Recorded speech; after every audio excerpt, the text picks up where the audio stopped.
now. I'm thinking Aston Villa will play Aston Villa away. We'll find a way.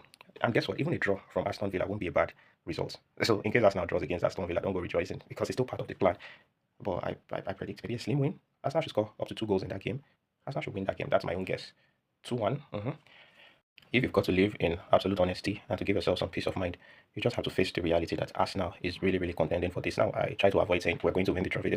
It's always a possibility. We just have to keep playing a game at a time. Arsenal has not disappointed, winning, and then the worst will be draws against teams like Manchester City, Chelsea, or a loss to Liverpool. Yes, with Liverpool, by the way, is still a very great team, and this is how you play games. This is how you win. This is how you build your confidence and develop a winning mentality. Definitely, you show respect to this squad. Nobody has said Arsenal is a better team than Bayern Munich. Nobody has said Arsenal is a better team than Chelsea. Nobody has said Arsenal is a better team than Liverpool, even Manchester United, or Manchester City. But see, when you are in a competition, the goal is to win. That is why you have Brentford competing for the league. You have Sunderland competing. You have Leeds United going all out to give Manchester City, give Liverpool, give Chelsea a tough time. It's all about competition, and that's why a team bottom of the table can beat a title contender. So this is what it is. You have to be deliberate. But when you talk about quality of teams this season, definitely in Europe, it has been said from the beginning of the season. Even people who used to have pessimistic thoughts about Arsenal, they said it clearly that Arsenal is about the best team in Europe right now. How, on what criteria do you want to count them out? Attack, defense, squad depth, options. I mean, the consistency. A team like Real Madrid is a big team. They score goals. However, they concede a lot of goals. That's what Arsenal hasn't been doing. Bayern Munich scores a lot of goals. They also concede goals. Barcelona scores goals. They concede goals, and they also lose games or struggle to win certain games. So what are we talking about? Look at Arsenal head-to-head with Chelsea. The games Chelsea lost, Arsenal won those fixtures.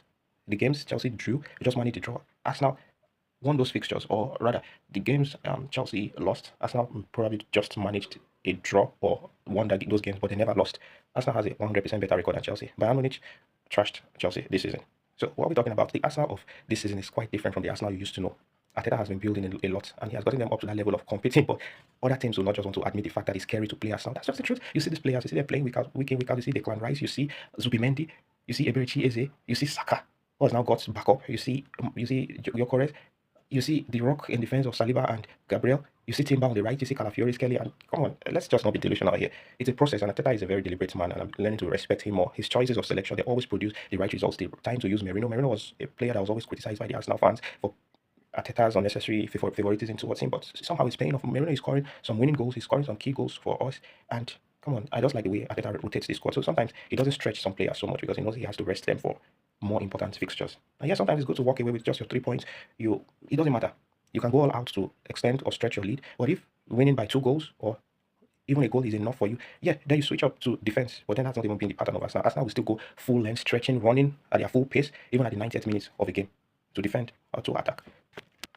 And one thing that I've noticed this season, whenever a team comes close to that position where Arsenal is, Arsenal actually dethroned Liverpool, we sort of push them down.